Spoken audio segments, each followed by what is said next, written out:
Apa? Godzilla mengalahkan Kraken?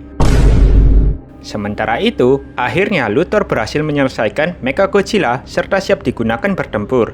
Dan kaiju apa yang akan dibangkitkan oleh Ra's al Ghul? Semua itu akan dibahas di komik Justice League vs Godzilla vs Kong isu kelima. Penasaran seperti apa ceritanya? Langsung saja kita ke pembahasan.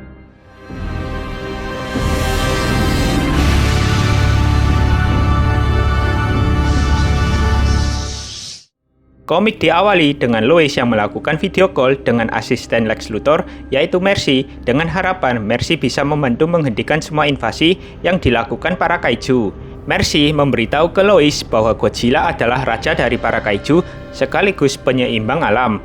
Bahkan, Luthor dan Mercy telah mendapatkan file khusus dari organisasi Monarch yang mempelajari tentang kaiju. Mercy juga mengirimkan file tersebut ke Lois.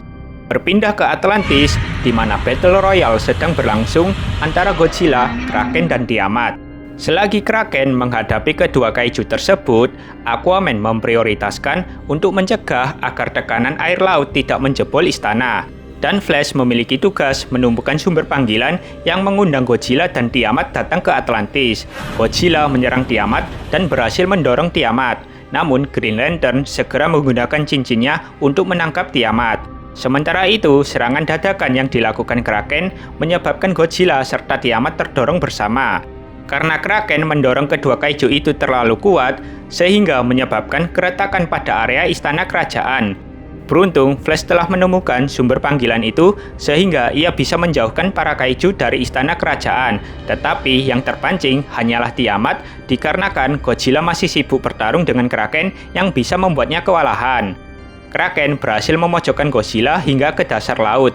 Hal ini dinilai sebagai kesempatan bagi Aquaman untuk merencanakan menyegel Godzilla. Tentu saja, ia memerlukan bantuan dari Wonder Woman, sementara Aquaman memerintahkan Mira untuk memimpin perbaikan istana kerajaan. Aquaman dan Wonder Woman hampir terkena serangan nafas atom Godzilla. Kita pindah ke Laut Pasifik, di mana Green Arrow masih berada di dalam kapal milik League of Assassins. Karena Oliver telah mengetahui bahwa League of Assassins telah mencuri tulang kaiju, maka ia berspekulasi jika sesuatu yang buruk akan terjadi. Itu sebabnya Green Arrow ingin menghentikan rencana jahat League of Assassins secara diam-diam. Tapi sialnya, Green Arrow sudah kepergok duluan oleh member League of Assassins. Karena sudah kepergok, kini Green Arrow harus secara terang-terangan menyerang member League of Assassins yang jumlahnya begitu banyak. Karena Green Arrow mengakui jika ia sudah kalah jumlah, maka strategi terakhir Oliver adalah menggunakan panah peledak sehingga bisa membantunya terpental keluar alias kabur.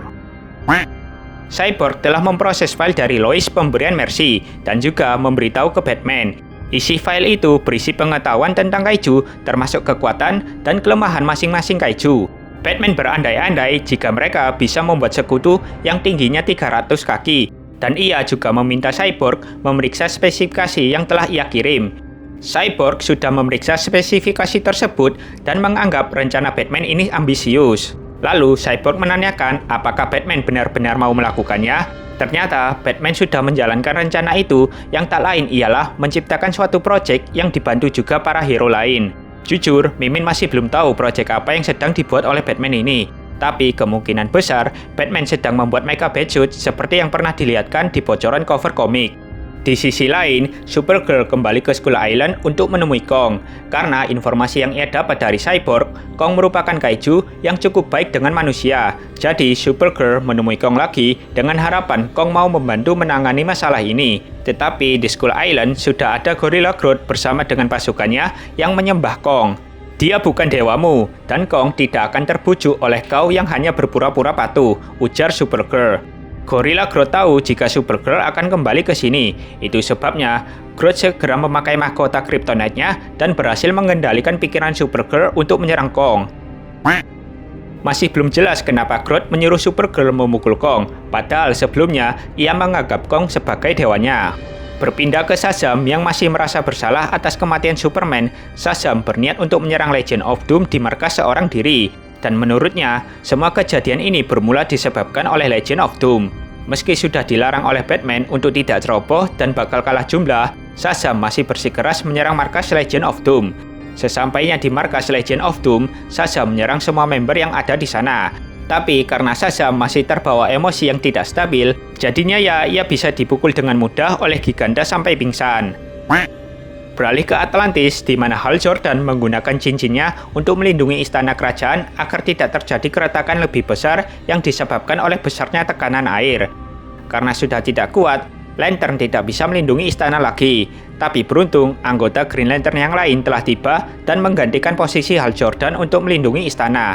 Nah, ini nih korban Godzilla selanjutnya. Yap, Godzilla akhirnya berhasil mengalahkan Kraken, dan saat ia ingin membunuh Kraken dengan nafas atomnya, Aquaman telah mengikatkan rantai yang terbuat dari nin metal ke kaki Godzilla. Sehingga waktu rantai itu ditarik Wonder Woman, Godzilla langsung terpleset. Godzilla langsung menyemburkan nafas atom ke arah Aquaman dan Wonder Woman, tapi lagi-lagi mereka berdua berhasil menghindar. Kita pindah ke Lex Luthor, di mana ia sudah menyelesaikan pembuatan Mecha Godzilla dan hendak ia uji coba.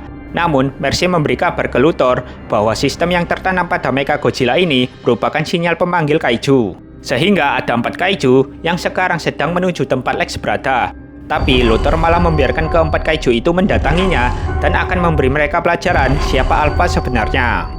Sementara itu, League of Assassins telah membawa bangkai tulang kaiju yang mereka temukan ke area Lazarus Pit. Sepertinya, Ra's al Ghul berniat menghidupkan kembali kaiju itu dengan Lazarus Pit. Tapi yang jadi pertanyaan, kaiju apa yang akan dihidupkan kembali oleh Ra's? Tapi yang pasti, kaiju ini tentunya adalah sosok yang kuat seperti Godzilla atau mungkin lebih kuat dari Godzilla.